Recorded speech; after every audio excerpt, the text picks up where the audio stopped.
The book of Judith, chapter 4.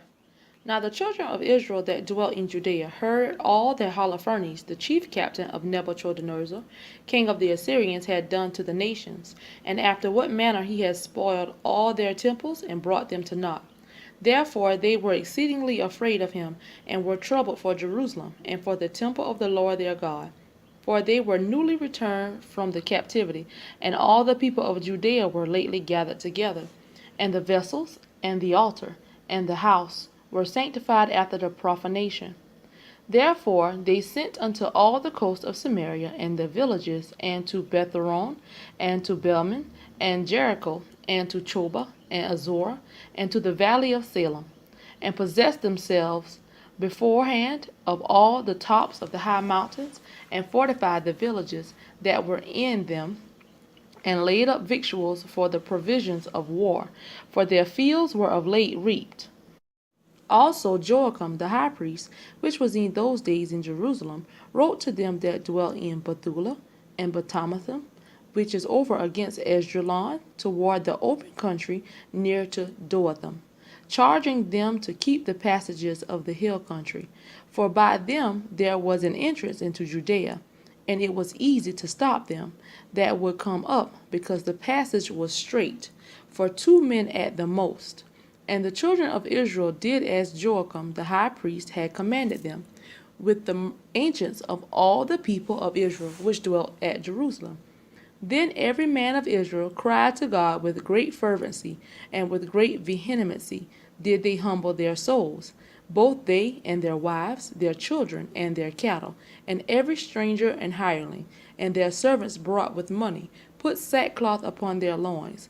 Thus every man and woman, and the little children, and the inhabitants of Jerusalem fell before the temple, and cast ashes upon their heads, and spread out their sackcloth before the face of the Lord. Also they put sackcloth about the altar, and cried to the God of Israel, all with one consent, earnestly, that he would not give their children for a prey, and their wives for a spoil, and the cities of their inheritance to destruction, and the sanctuary to profanation and reproach, and for the nations to rejoice at. So God heard their prayers, and looked upon their afflictions.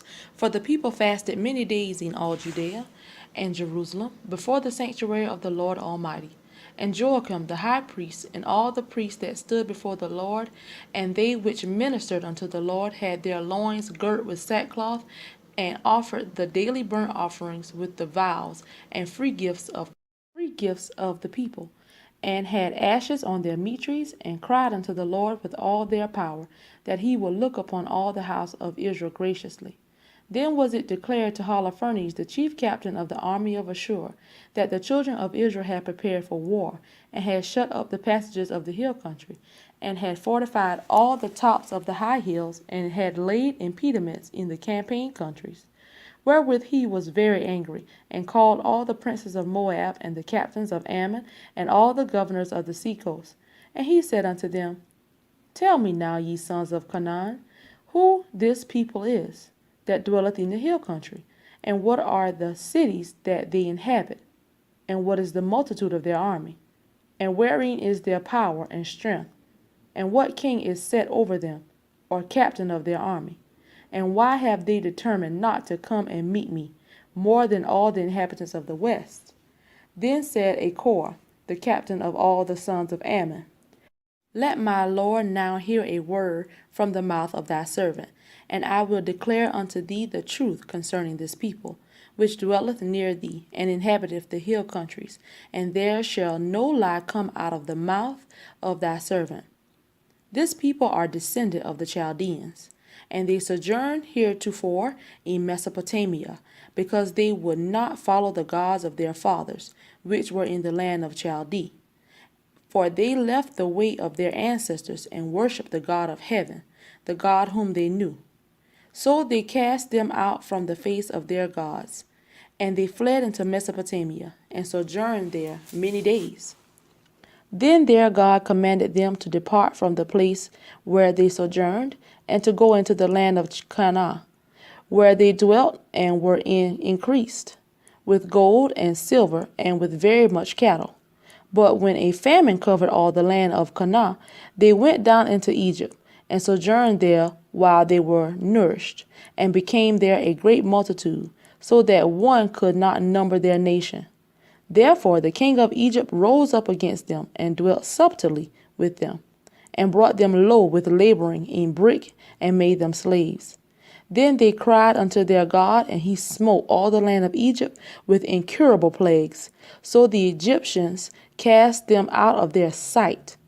And God dried the Red Sea before them, and brought them to Mount Sinai, and Kadesh Barnea, and cast forth all that dwelt in the wilderness. So they dwelt in the land of the Amorites, and they destroyed by their strength all them of Esbon. And passing over Jordan, they possessed all the hill country. And they cast forth before them the Canaanite, the Perizzite, the Jebusite, and the Sichemite, and all the Girgashites. And they dwelt in that country many days. And whilst they sinned not before their God, they prospered, because the God that hateth iniquity was with them. But when they departed from the way which he appointed them, they were destroyed in many battles, very sore, and were led captives into a land that was not theirs. And the temple of their God was cast to the ground, and their cities were taken by the enemies. But now are they returned to their God, and are come up from the places where they were scattered, and have possessed Jerusalem, where their sanctuary is, and are seated in the hill country, for it was desolate. Now therefore, my Lord and Governor, if there be any error in this people, and they sin against their God, let us consider that this shall be their ruin, and let us go up, and we shall overcome them. But if there be no iniquity in their nation, let my Lord now pass by, lest their Lord defend them, and their God be for them, and we become a reproach before all the world. And when Achor had finished these sayings, all the people standing round about the tent murmured. And the chief men of Holofernes, and all that dwelt by the seaside and in Moab, spake that he should kill him. For say they, we will not be afraid of the face of the children of Israel. For lo, it is a people that have no strength, nor power, for a strong battle. Now therefore, Lord Holofernes, we will go up, and they shall be a prey to be devoured of all thine army. Chapter 6. And when the tumult of men that were about the council was ceased, Holofernes, the chief captain of the army of Ashur, said unto Achor and all the Moabites before all the company of their nations, And who art thou, Achor, and the hirelings of Ephraim, that thou hast prophesied among us today, and hast said that we should not make war with the people of Israel, because their God will defend them? And who is God but Nebuchadnezzar? He will send his power and will destroy them from the face of the earth, and their God shall not deliver them. But we his servants will destroy them as one man, for they are not able to sustain the power of our horses. For with them we will tread them underfoot, and their mountains shall be drunken with their blood, and their fields shall be filled with their dead bodies, shall not be able to stand before us, for they shall utterly perish, saith King Nebuchadnezzar, Lord of all the earth. For he said, None of my words shall be in vain. And thou, Achor, a hireling of Ammon, which hast spoken these words in the day of thine iniquity, shalt see my face no more from this day until I take vengeance of this nation that came out of Egypt. And then shall the sword of mine army and the multitude of them that serve me pass through thy sides, and thou shalt fall among their slain when I return. Now therefore my servants shall bring thee back into the hill country, and shall set thee in one of the cities of the passages, and thou shalt not perish till thou be destroyed with them. And if thou persuade thyself in thy mind that they shall not be taken, let not thy countenance fall. I have spoken it, and none of my words shall be in vain. Then Holofernes commanded his servants that waited in his tent to take Achor and bring him to Bethula, and deliver him into the hands of the children of Israel. So his servants took him and brought him out of the camp into the plain, and they went from the midst of the plain into the hill country, and came unto the fountains that were under Bethula. And when the men of the city saw them, they took up their weapons, and went out of the city to the top of the hill. And every man that used a sling kept them from coming up by casting of stones against them.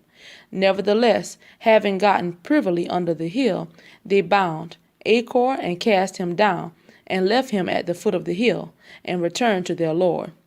But the Israelites descended from their city and came unto him, and loosed him, and brought him to Bethula, and presented him to the governors of the city, which were in those days Ozias the son of Maacah, of the tribe of Simeon, and Chabaris the son of Gothanel, and Charmis the son of Machiel.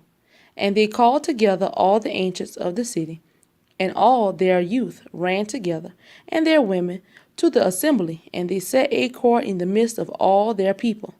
Then Ozias asked him of that which was done.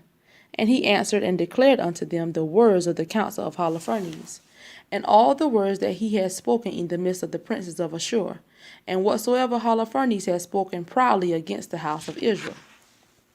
Then the people fell down and worshipped God, and cried unto God, saying, O Lord God of heaven, behold their pride, and pity the low estate of our nation, and look upon the faces of those that are sanctified unto thee this day.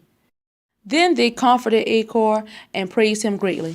And Ozias took him out of the assembly unto his house, and made a feast to the elders, and they called on the God of Israel all that night for help.